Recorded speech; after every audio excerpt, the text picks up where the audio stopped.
Coming up on today's episode of Airborne-Unlimited, Pentagon used laser in El Paso airspace, causing shutdown and confusion. Wizz Air gets fighter escort after kids' Wi-Fi prank.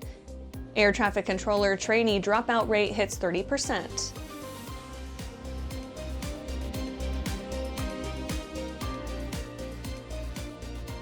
Welcome to Airborne Unlimited. I'm your host, Holland Lee. Let's get into today's stories. Pentagon used laser in El Paso airspace, causing shutdown and confusion. A lack of coordination between the Defense Department and the FAA over the military's use of a high-energy counter-drone laser led to the FAA shutting down the El Paso airspace. Military activity and the use of the counter-drone laser raised immediate concerns by the FAA for civilian traffic arriving and departing El Paso International Airport. Fort Bliss and its airfield, Biggs Army Airfield, sit just north of the commercial airport, which serves about 100 flights each day. The U.S. military used the laser technology to shoot down 4 Mylar balloons this week, contributing to the decision by the FAA to shut down local airspace. Those accounts come as the Trump administration has claimed that a Mexican cartel drone crossing into U.S. airspace is what triggered the 10-mile restriction centered on El Paso International Airport. The FAA had originally closed the airspace for 10 days, but lifted the order early Wednesday.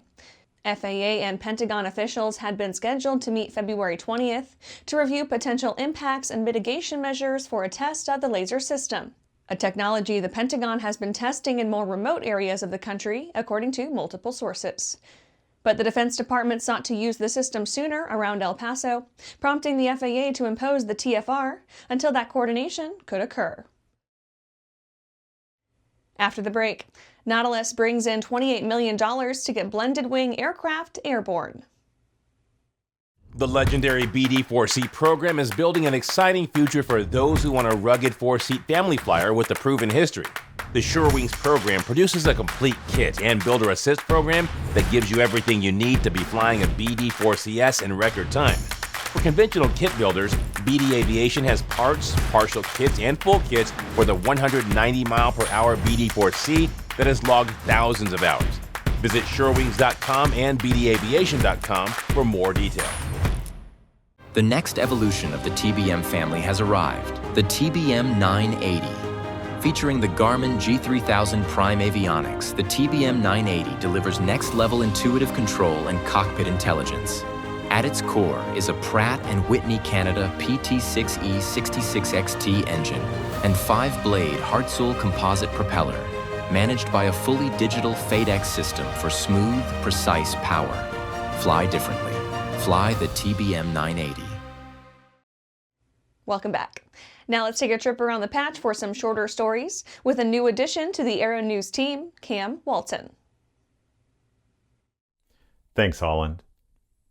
Nautilus brings in $28 million to get blended wing aircraft airborne. San Diego-based startup Nautilus has closed a $28 million Series A funding round that hopes to drive its unique blended wing aircraft family closer to certification.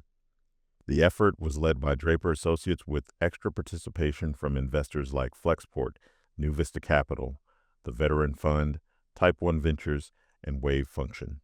The capital will primarily support the development of the company's regional freighter, Kona. This is a 3.8-ton payload cargo aircraft built around a blended wing body configuration rather than a conventional layout. Sporty's publishes Free Pilot's Guide to Airspace. Sporty's updated and expanded Airspace review course incorporates in-flight video along with 3D graphics and animation to help pilots with complex types of airspace in use today. Most pilots don't just want an airspace refresher. Sporty says the course is free for now, and use code AIRSPACE26, all capital letters, all together, at checkout to claim your free airspace course. The program describes and explains the various classes of airspace, their operating rules, dimensions, and charting symbols from Class B, C, and D to restricted areas and temporary flight restrictions. 3 Air National Guard F-16 pilots awarded Distinguished Flying Cross. 3 F-16 pilots from the 121st Fighter Squadron, District of Columbia Air National Guard, were awarded the prestigious Distinguished Flying Cross with C device for combat. The awards recognize actions by Majors Benjamin Boone Saunders, Eric Fume Anderson, and Captain Ryan Hammer Booty on April 13, 2024, while deployed to Prince Sultan Air Base, Saudi Arabia. In early 2024, the pilots and 12 F-16s were deployed as part of the 121st Expeditionary Fighter Squadron attached to the U.S. Central Command's 357th Air Expeditionary Wing in support of Operations Inherent Resolve and Prosperity Guardian.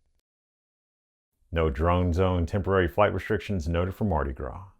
Louisiana State Police are reminding drone pilots that the FAA has issued a TFR for unmanned aircraft systems, aka drones, in the New Orleans area beginning 5 p.m. Friday, February 13th until 2 a.m., and from 10 a.m. to 2 a.m. Saturday and Sunday. Also Monday from 1 p.m. until 2 a.m., and finally Tuesday, February 17th, Mardi Gras, from 7 a.m. to 1 a.m. No recreational drones are allowed during these times. Thanks, Cam. That's it for today's trip around the patch. Let's get back to the rest of the news. Wizz Air gets fighter escort after kids' Wi-Fi prank. A Wizz Air flight headed to Tel Aviv's Ben-Gurion Airport was intercepted by Israeli Air Force fighter jets after a concerning Wi-Fi hotspot name was discovered by the cabin crew. While a full security response was triggered, the event turned out to be nothing more than a kid's ill-conceived prank. Flight W95310 was en route on Sunday, February 8th, when passengers noticed a Wi-Fi network name in Arabic that included the word terrorist. The passengers rightfully reported this to cabin crew, who passed it on to ATC and security officials in Tel Aviv. Israeli fighter jets were scrambled and met the commercial jet as it approached Israeli airspace.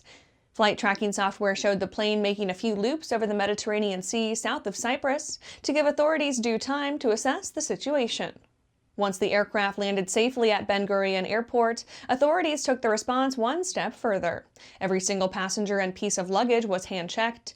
Bomb-sniffing dogs were deployed around the aircraft. For a short period, arrivals and departures at the airport were paused. But after the extensive checks, officials were finally able to confirm that there was no actual threat. Investigators eventually traced the hotspot name to a child traveling with his parents, who had apparently renamed the Wi-Fi network as a prank. Once cleared, normal operations resumed at Ben-Gurion.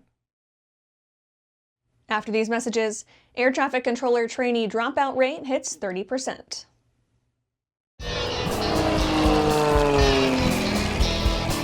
There's a lot of places I get to at the end of the runway or in turnarounds that I need an engine running. So for me, it's very important to have a product that I'm absolutely confident with. I am very confident with the Trailblazer propeller.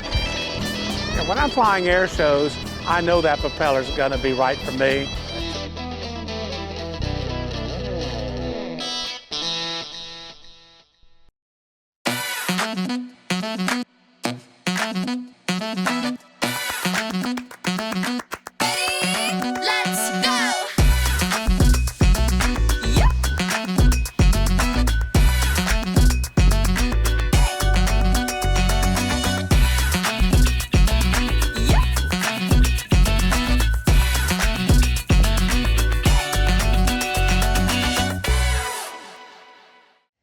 Welcome back. Air traffic controller trainee dropout rate hits 30%. While announcing a new audit of the FAA Academy in Oklahoma City, the DOT IG gave some behind-the-scenes numbers that show how the controller shortage got as bad as it is today, a trainee failure rate of more than 30% in 2024. This has left current controllers working overtime and 6-day work weeks to keep the system moving amid growing travel demand. The Inspector General's review points right at the FAA's training setup. According to the watchdog, the Academy is struggling with a shortage of qualified instructors, limited training capacity, an outdated curriculum, and consistently high failure rates. Attrition from retirements and training washouts is outpacing the agency's ability to certify new controllers fast enough to replace them. The agency called the previous washout rate unacceptable and said it has taken steps to improve outcomes, including expanding partnerships and updating training processes. Hiring numbers are up on paper. The FAA brought on 2,028 new controller trainees in the year ending September 30th, and Congress has now approved funding to hire another 2,500 controllers this year.